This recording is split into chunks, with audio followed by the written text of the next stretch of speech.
അതിജീവന പാതയിലാണ് ചൂരൽമലയും മുണ്ടക്കയുമെല്ലാം. പക്ഷേ പഴയകാല പ്രതാപത്തിലേക്ക് എളുപ്പത്തിലൊരു മടങ്ങിപ്പോക്ക് സാധ്യവുമല്ല. എങ്കിലും ഉരുൾപൊട്ടലിന് പിന്നാലെ ആളൊഴിഞ്ഞ ചൂരൽമല ടൗണിലെ വ്യാപാരികൾ അതിജീവനം സാധ്യമാകുമെന്ന പ്രതീക്ഷയിലാണ് മുന്നോട്ടു പോകുന്നത്. ചൂരൽമലയിലേക്ക് ദീപക് മലയമ്മ പോയിട്ടുണ്ട്. റിപ്പോർട്ട് കാണാം.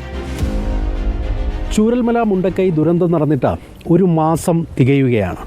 ഈ ഒരു മാസത്തിനിപ്പുറം എന്തൊക്കെ മാറ്റങ്ങളാണ് ഈ ഒരു മേഖലയ്ക്ക് ഉണ്ടായിട്ടുള്ളത്? അക്ഷരാർത്ഥത്തിൽ ഏതാണ്ട് 500-ലധികം കുടുംബങ്ങളെ ബാധിച്ച തരത്തിലേക്ക് പോയിരിക്കുന്ന ഒരു ദുരന്തം. അതുമായി ബന്ധപ്പെട്ടുകൊണ്ട് 2500-ൽ പരം ആളുകൾ ഇപ്പോഴും അതിജീവനത്തിൻ്റെ ഒരു രഹസ്യം എന്താണെന്നുള്ളത് തേടിക്കൊണ്ട് മുന്നോട്ട് പോകുന്ന ഒരു സമയത്താണ് ഞാൻ ചൂരൽമലയിൽ നിന്നും സംസാരിക്കുന്നത്. ഈ ഒരു അങ്ങാടി തന്നെ നമുക്ക് നോക്കിയാൽ കാണാം. ഇപ്പോഴും തീർത്തും ഒരു പഴയ പ്രതാപം വീണ്ടെടുക്കാനോ അല്ലെങ്കിൽ അല്പമെങ്കിലും കൂടുതൽ ആളുകൾ ആ അർത്ഥത്തിൽ ഇവിടേക്ക് എത്താനോ ഒന്നും കഴിയുന്ന സാഹചര്യത്തിലേക്ക് മാറിയിട്ടില്ല. കുറേ പേരെ ഇപ്പോഴും കണ്ടെത്താൻ ബാക്കിയുണ്ട്. നിരവധിയായ മരണങ്ങൾ റിപ്പോർട്ട് ചെയ്യപ്പെട്ട ഭൂമിക കൂടിയാണ്. പക്ഷേ ഇപ്പോഴും ഇവിടെ ഫയർഫോഴ്സിൻ്റെ ഒക്കെ നേതൃത്വത്തിൽ തെരച്ചിലുകൾ ഉൾപ്പെടെ നടക്കുന്നുണ്ട്. അത് ഭാഗികമാണ്. അത് ആ ഒരു കടയൊക്കെ വീണ്ടെടുക്കാനുള്ള ശ്രമങ്ങൾ പിന്നീട് പലതവണ പല രീതിയിൽ നടത്തിയെങ്കിലും പക്ഷേ അതൊന്നും തന്നെ ആ അർത്ഥത്തിൽ വിജയം കാണാൻ കഴിയാതെ പോയിരിക്കുന്നു എന്നുള്ളൊരു യാഥാർത്ഥ്യം കൂടി നമുക്ക് കാണാനും സാധിക്കും. എന്തായാലും അതിജീവനം എന്ന് പറയുന്നത് മാത്രമാണ് ഇനി ഈ ഒരു മേഖലയിലുള്ള മനുഷ്യരെ സംബന്ധിച്ച് അവർക്ക് ആകെ മുന്നിലുള്ള ലക്ഷ്യമെന്ന് പറയുന്നത്. പലരും ഇപ്പോൾ വാടക വീടുകളിലേക്ക് മാറിക്കഴിഞ്ഞിട്ടുണ്ട്. അവർക്ക് സർക്കാർ നൽകുന്ന സഹായധനം ഉൾപ്പെടെയുള്ള കാര്യങ്ങളൊക്കെ സംബന്ധിച്ചുള്ള ചർച്ചകൾ നടക്കുന്നുണ്ട്. ടൗൺഷിപ്പുമായി ബന്ധപ്പെട്ടുകൊണ്ടുള്ള ചർച്ചകളൊക്കെ നടക്കുന്നു എന്നുള്ളത്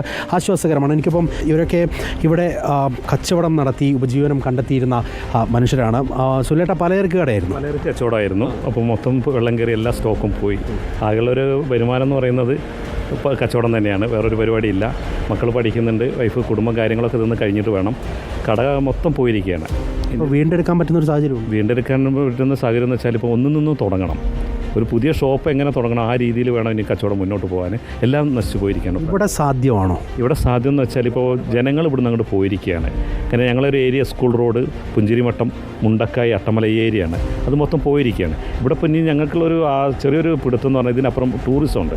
glass bridge, Attamala glass bridge ഉണ്ട്. ഗ്ലാസ് ബ്രിഡ്ജ് ടൂറിസം കച്ചവടം മാത്രമേ ഞങ്ങൾ പ്രതീക്ഷിക്കുന്നുള്ളൂ. അതിലേക്ക് മാത്രമേ കുറച്ച് കച്ചവടക്കാർ ഇവിടെ ചെയ്യണമെന്ന് പറയുന്നുള്ളൂ. അല്ലാത്തവർ കച്ചവടം വേണ്ടാന്നുള്ളൊരു നിലപാടിലേക്ക് പോവുകയാണ്. ഇതെൻ്റെ സ്ഥാപനമായിരുന്നു.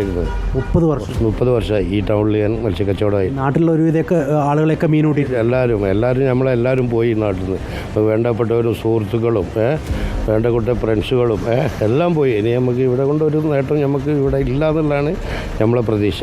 ഇവരെ മൊത്തം ലോണാണ്. ഒരു വണ്ടി എടുക്കണമെങ്കിൽ ലോൺ എടുക്കണം, ഒരു വീട് വെക്കണമെങ്കിൽ ലോൺ എടുക്കണം, 5 സെൻറ്റ് സ്ഥലം എടുക്കണം ലോൺ എടുക്കും. ഈ 2 ബാങ്കിലും കൂടി ഫുൾ ലോണാണ്. അപ്പോൾ ഗവൺമെൻറ് ബാങ്ക് പറയുന്ന മൊറട്ടോറിയം ഏൽപ്പിച്ചു. അത് വലിയൊരു ദുരന്തത്തേക്കാണ് ഞങ്ങൾ പോകുന്നത്. ഇപ്പോൾ എവിടെന്നെങ്കിലും ഒരു സന്നദ്ധ സംഘടന, രാഷ്ട്രീയ പാർട്ടിക്കാരോ ഞങ്ങളെ സഹായിച്ചിട്ടുണ്ട്. അപ്പോൾ ഇനിയൊരു പുതിയൊരു സംരംഭം തുടങ്ങുമ്പോൾ തന്നെ ആയിരിക്കും ബാങ്കിൻ്റെ നോട്ടീസും കാര്യങ്ങളൊക്കെ വരുന്നത്. അപ്പോൾ ഞങ്ങൾ പറയുന്നത് ഒരു അഭ്യർത്ഥന, ഒരു ബാങ്കുകാരോട് പറയുന്നത് ഞങ്ങളെ ഈ ദുരിതബാധ പ്രദേശത്തുള്ള കച്ചവടക്കാരെ ലോണ് എഴുതി തള്ളിയാൽ വളരെ ഉപകാരമായിരിക്കും, ഞങ്ങൾക്കൊരു പിടിച്ചു നിൽക്കാൻ കഴിയുന്നുള്ളൊരു അഭിപ്രായം കൂടി മൊത്തം വ്യാപാരികളുടെ ഇടയിലുണ്ട്. തിരിച്ചു പിടിക്കാമെന്നുള്ള പ്രതീക്ഷയേ ഉള്ളൂ. പക്ഷേ അതിനു മുന്നേ നമ്മൾ ബാങ്കുകാരും മറ്റുള്ള കടക്കാരും നമ്മളെ ആക്രമിക്കാൻ വരും. അതില്ലാതിരിക്കാൻ വേണ്ടി ഞങ്ങളുടെ ലോണ് എല്ലാവരുടെയും, ഒരാളുടെ മാത്രമല്ല, ഈ 3 വാർഡിലെ ആൾക്കാരുടെ എല്ലാ ലോണും, സ്വർണ്ണ ലോണാണേലും കാർഷിക ലോണാണേലും ഭവന വായ്പയാണേലും എല്ലാ ലോണും എഴുതി തള്ളാനുള്ള ഒരു സംവിധാനം സർക്കാരിൻ്റെ ഭാഗത്തുനിന്നും ചെയ്യണമെന്നാണ്. അതായത് ദുരന്ത ബാധിതരുടെ അവരുമായി ബന്ധപ്പെട്ട വായ്പകളൊക്കെ തന്നെ എഴുതി തള്ളാൻ എന്നുള്ള ഒരു ആവശ്യം സർക്കാർ മുന്നോട്ട് വെച്ചിട്ടുണ്ട്. അത് ബാങ്ക് സമിതി യോഗത്തിലുൾപ്പെടെ ഉന്നയിക്കുകയും അതിൽ പല ബാങ്കുകളും അത്തരത്തിൽ തീരുമാനങ്ങൾ എടുക്കുകയും ചെയ്തിട്ടുണ്ട്. പക്ഷേ ഈ ഒരു ദുരന്തത്തിൻ്റെ വ്യാപ്തി അതിപ്പോഴും നമുക്ക് പറഞ്ഞറിയിക്കാൻ കഴിയുന്നതിന് അപ്പുറത്താണ് എന്ന കാര്യത്തിൽ തർക്കമില്ല. അതുകൊണ്ട് തന്നെ ഇനിയിപ്പോൾ അതിജീവനം സാധ്യമാകണം. ആ അതിജീവനം സാധ്യമാകണമെങ്കിൽ സ്വാഭാവികമായും അവർക്ക് നല്ലൊരു വീട് എന്ന് പറയുന്ന സംവിധാനത്തിലേക്ക് പോകാൻ കഴിയണം. ജീവൻ രക്ഷപ്പെട്ട് കയ്യിൽ ഒന്നുമില്ലാതെ ഇരിക്കുന്ന മനുഷ്യരാണ്.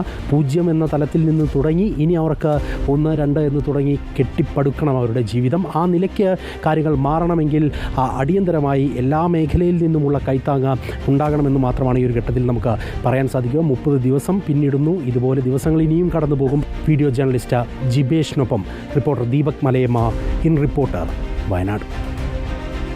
എല്ലാം തിരികെ പിടിക്കാമെന്ന് പറയുമ്പോഴും കുറേയൊക്കെ അസാധ്യമാണെന്ന് നമ്മൾ തിരിച്ചറിയുന്നു. പക്ഷേ ആകുന്ന വിധമൊക്കെ നമുക്ക് ചേർത്ത് നിർത്താം. Let's rebuild Wayanad.